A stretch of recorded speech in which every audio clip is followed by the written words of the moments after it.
Welcome back to part two.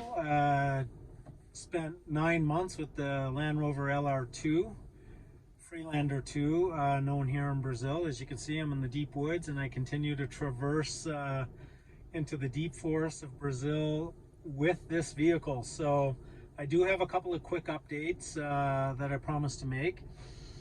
A couple of good things about the vehicle so far is it is exceptionally capable off-road.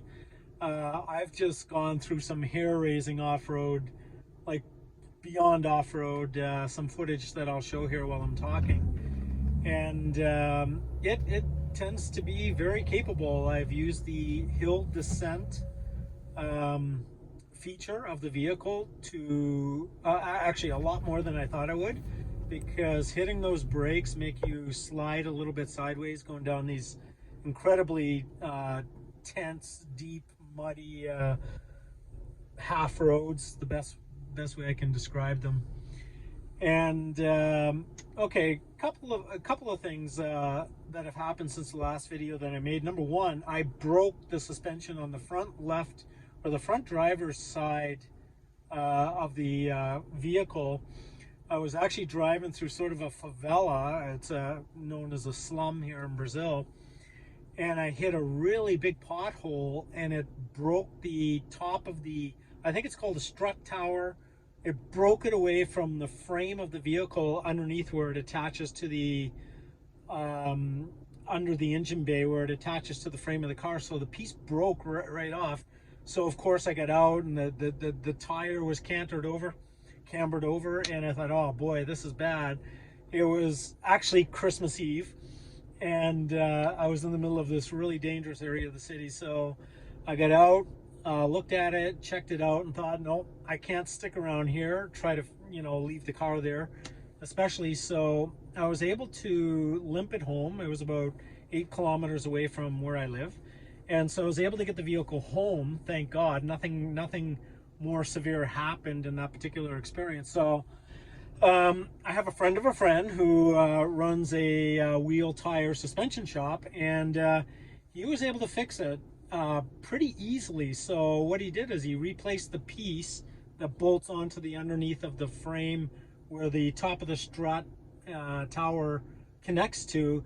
He was able to get one piece. It broke off in the middle. It was actually the bolts. They were worn out, so the bolts broke and cracked the piece of the metal. And so anyway, I got that done for a couple $100 Brazilian. So I was like, okay, whew, dodged a bullet there. Now, a couple of things with this vehicle. It's been completely problem-free. It's been absolutely problem-free. I've had no issues whatsoever with the car. Only that the driver's window, the automatic up, is a little bit sticky. The engine's getting a little bit tired there, the motor that does the automatic up on the windows. I can do it from the fob down and up, but when I go to actually do it physically here, it works half of the time.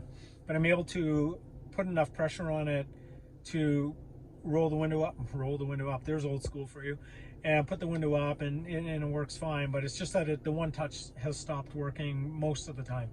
The other thing that I'm finding, and it drives me crazy about this vehicle, and the Land Rover engineers or whoever was in charge of designing the horn in this car, I would never call for anyone's job. It's not really who I am, but seriously, the design, which I'll just show you with a video clip here, is ridiculous. Every other car on the planet, you just reach for the center of the steering wheel and you hit the horn and it goes off. So that's your natural response if there's sort of an urgent situation ahead of you, or someone's cutting you off, or you need to alert the other drivers around you.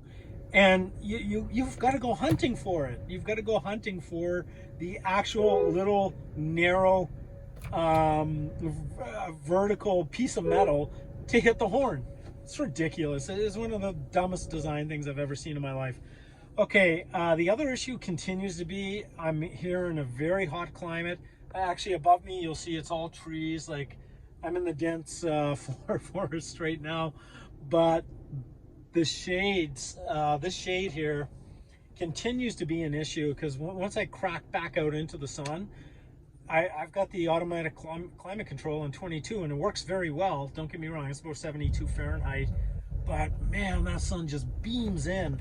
And I think the only answer, the only solution for that, because Land Rover, actually their headquarters in Brazil's in my office building, and I've asked them, they don't make solid shade. You can't even get a replacement shade for that. So a little disappointed. So I'm just going to tint the window right above my head extremely dark, extremely dark. The one in the back I'm not too worried about because it's, you know, it's not beaming right down on my noggin. So anyway, with that, I mean, otherwise it's worked really well. The only other niggle I have, I guess, but I use a Garmin anyways, is that the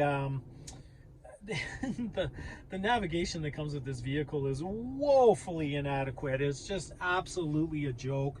You go off like the main highway and the navigation system gets lost. Like, it doesn't, no secondary roads. I don't know if it's because it's Brazil and there's just so many roads and small little offshoots and so on and so forth, but it's just woefully inadequate.